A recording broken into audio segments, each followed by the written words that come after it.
உங்க பிள்ளைகளும் இந்த சிறு வயசுல பாருங்க, தேவையில்லாத எத்தனையோ காரியங்களை உங்ககிட்ட கேட்டு, நீங்க நைட்டு வருகிற வரைக்கும் உங்களை தேடி, நைட்டு வந்தவன உங்ககிட்ட கேட்குது, பிறகு அடம்பிடிச்சு கேட்குது, அழுது கேட்குது, என்னென்னமோ பண்ணி கேட்குது. ஆனா உங்களுக்கு தெரியும் இந்த பிள்ளை கேட்கறத இப்ப வாங்கி கொடுத்தா அது நல்லது இல்லை. இன்னைக்கு 8 வயசு பிள்ளைக்கு 7 வயசு பையனுக்கு பைக் ஓட்டணும்னு ஆசை, பைக்கை ஓட்டே ஆவலாம் இருக்காங்க. அவங்க இந்த வயசுல ஓட்ட வேண்டியது என்னது? சைக்கிள். ஆனா பைக் தான் வேணும்னு அடம் பிடிப்பாங்க. இன்னைக்கு எத்தனையோ வீட்டுல எனக்கு பைக் வாங்கி கொடுன்னு வேற அடம் பிடிக்கிறவங்களா இருக்காங்க. இதற்காக அப்பா சொல்ற வேலையை அம்மா சொல்ற வேலையை தெளிவா செஞ்சு செஞ்சு செஞ்சு தேடிக்கிட்டே இருப்பாங்க.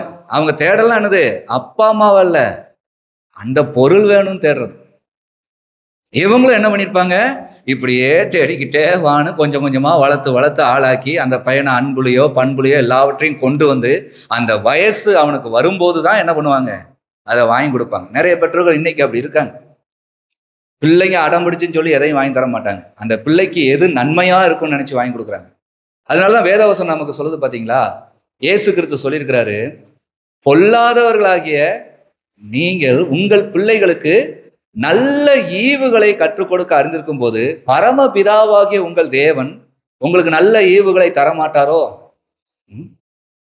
நீங்க தேவனை அறியாமல் எப்படி இருந்தாலும், என்ன உள்ளத்துல இருந்தாலும், தேவனுக்குள்ள வாழவே தெரியாதவர்களா இருந்தாலும், நீங்க உங்க பிள்ளைகளுக்கு எது தேவை, இதை வாங்கி கொடுத்து என் பிள்ளைக்கு உபத்திரம் வந்துடக்கூடாதுன்னு அவ்வளவு நன்மையை கற்றுக் கொடுக்க தெரிஞ்ச உங்களுக்கே இவ்வளவு ஞானம் இருக்குமானா, உங்களை எல்லாம் உண்டாக்கின தேவன் எவ்வளவு ஞானம் உள்ளவரா இருந்து உங்களுக்கு நன்மையை தருவாரு?